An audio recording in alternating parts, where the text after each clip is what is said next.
Hello, welcome to Python 3 Beginners Training course. My name is Izu Erike. Yeah. In this training, we are going to learn what Python is and what Python can be achieved with, or rather, what can be achieved with Python. And then we'll go further to see how Python is coded out and tested. All right, so the first question is, what is Python? And simply, Python is a popular programming language that was created by Guido van Rossum and released in 1991. In other words, Python is not a new language per se, even though in the recent time Python gained a lot of popularity because of what it is used to do. So Python is a kind of a general purpose language that can be employed in software development, in complex mathematical computation, in web development, and even system scripting. So you can use Python to create workflows, develop web applications, and even connect to databases, and you can read files and save files, modify files, can use it to handle big data and perform complex mathematical operations. And Python can as well be used for prototyping, rapid prototyping, for production-ready software development because of the characteristics that are associated with it. The kind of a simple language. So why do we choose Python? Number one is that Python works on different platforms. You use it in your PC, your Mac, in Linux, and so on. Python has a simple syntax that is similar to that of the English language. And so it is easy for developers to write fewer lines than you can also see in other programming languages. It's easy for people to get at it, to learn it, and to start coding out with Python. And again, the syntax of the Python programming language is easy. It's actually easy. So Python runs on an interpreter system, and what it means is that it's a scripted language. The codes are executed as soon as it is written. There is no compilation. What it means, the implication of this is that prototyping with Python can be very easy. Okay. Right, and Python can be treated also in a procedural way, or in a functional way, or even with an object-oriented paradigm. Okay, Python fits into that. You must know that the major version of Python that is popularly in use is now the Python 3. But in as much as focus has shifted to Python 3, Python 2 also is still quite popular, although not being updated with anything other than security updates. Okay, but Python 2 is still in existence.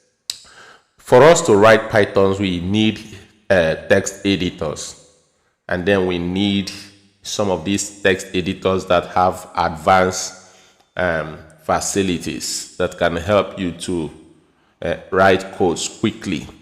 Okay, and such text editors are called IDEs. And one of the uses of these IDEs is that it helps in managing larger collections of Python files. So you wouldn't like to be doing a lot of things manually. So the text editors, these IDEs like Tommy, PyCharm, NetBeans, Eclipse, VS Code, they have some functionalities that help to prototype applications with Python easily.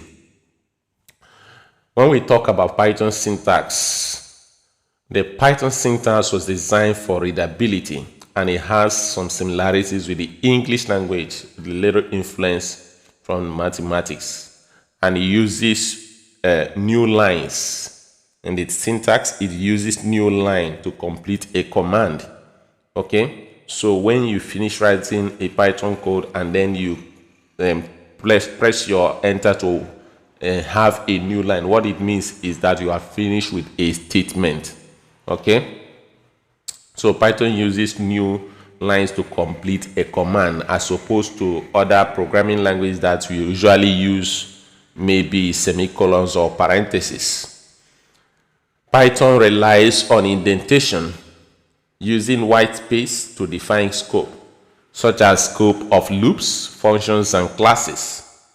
Other programming languages often use curly braces, but Python uses automatic indentation. In other words, the moment you tap to enter a new line, the indentation will be automatic, especially when you are using some of these modern IDEs. Apart from that, if you are not using the IDEs that gives you help, you also will need to create such indentation by yourself.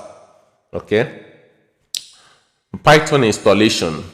If you are using PCs or Macs, chances are that Python has been installed already. Now, for you to check whether Python has been installed on your system, you just come to your command line to anywhere you address and you type Python --version. Let me correct this. You are going to have two hyphens here, hyphen. Then you type version, all right? Or you can visit Python or website to be able to get the process for installation of Python on your machine. So we are going to have a demo on this later. Now, Python is an interpreted language, and as a developer, what it means is that you are going to write your file in any text editor of your choice. But when you are saving that file, you are going to use the .py extension. And what you are telling the system is that this particular file is a Python file. In other words, you are going to hand it over to the Python interpreter to execute it. So for you now to execute your project, in your project folder where that project is residing, all right, you are going to type Python, and then you are going to type the name of the file that you want to execute. We are going to also test this out. Okay, so for instance, you can open your notepad and write the following and then save it with a name that has a .py extension, and then you test it out as stated in this place. Okay, we are going to test out. We're going to create this. We're going to check the Python version that is in this computer that we're using now, and then we are going to also create and test this as I've said now. Okay, Python can also be written from the command line. And for us to start writing Python code from the command line, we need to first of all, wherever we are on the command line, we type py. We type py, or we type Python full. Okay, and the moment we type it, it's going to generate these lines of codes and then give you this prompt. And it's in this prompt that you begin to type your Python code. Okay, and when you are done, you use the exit command to get out of that line. But in this course, we are going to be working with Python, especially using code editors. All right.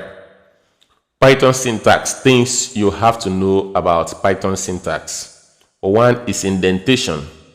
But the good thing is that that indentation is determined by the developer.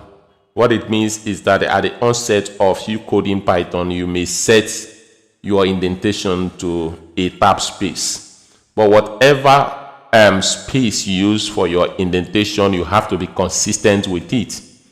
Okay, so when you finish a conditional statement, you have to end the conditional statement with a colon instead of curly braces, as you can see in most languages. And then we talk about comments. Comments are lines of statements that are not meant for the computer to execute, to the interpreter to execute, but they are there to help you as a developer to be able to understand what you did at some point in your programming experience, in your programming rather. Now, if I say that you have the hash for a single line comment, now what about multiple lines comment or comments that span over a line? You can use the triple quotes to actually you can use triple quotes around whatever lines of statements that you are making, and Python will read the code but it will ignore it because you use the triple quotes. And this kind of string that you create with triple quotes is called a string literal. Okay, so when Python sees triple quotes like this, it begins to treat, for the fact that this is actually a string, but for the fact that it's not assigned to a variable, Python will treat it as a comment. Okay, it will read it but it will ignore it. Then another thing about this is that the number of lines, however you formatted the line, is how it will show. In the course of our study, we will see this in action. All right, so let's head over and do some practicals. Now I have this. Let me quickly zoom up. So I have this. I want to check the Python version that is in this system. So I type Python, I say --, version, and I click enter. So you see what I have here, Python 3.10.6. Okay, so that is it. Now next I want to create a Python code. All right, I want to open my notepad. The moment I open my notepad, I want to print the popular Hello World program. That's what I want to write. Okay, so I'll write Hello World. And this is Python. Okay, so I'll close it. Then I'll quickly save it as hello.py. Say hello.py. Now I want to set this to all files so that I'll be sure that my extension is actually what I want it to be. Now notice that I'm saving this in desktop here. All right, so I click save. Now this file is already in desktop. Now I want to see the output of this file. What am I going to do? I'm going to quickly, first of all, cd into desktop, and then from this place I will type Python. The moment I type Python, I type the name of that file .py and I press enter. You see the Python code here. Okay, so as it stands now, I can run my Python code this way. And then another thing I want to show us is running the Python code from the command line. So for us to do that, we either type Python. The moment you type Python, you click enter. Now you see the prompt that I'm telling you about. And for us to now say, check if this is really working, let's now type the same thing that we have typed. Say hello, comma, this is Python from the command line.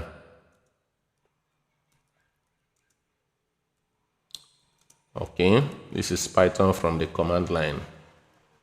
And I'll press enter. I will see it print it. I can as well even type print 9 minus 3, which is going to give me 6. Gives me 6. So this way I can continue to write my Python code. Now when I'm done with this, I'm simply going to click the exit. You must put it this way for it to work, and the moment I press enter, it will exit me from this particular place and I'll get back to my desktop. Okay, that is it in this tutorial. In the next tutorial, we are going to be using VS Code to do, or rather to write our Python codes. Okay, thank you very much.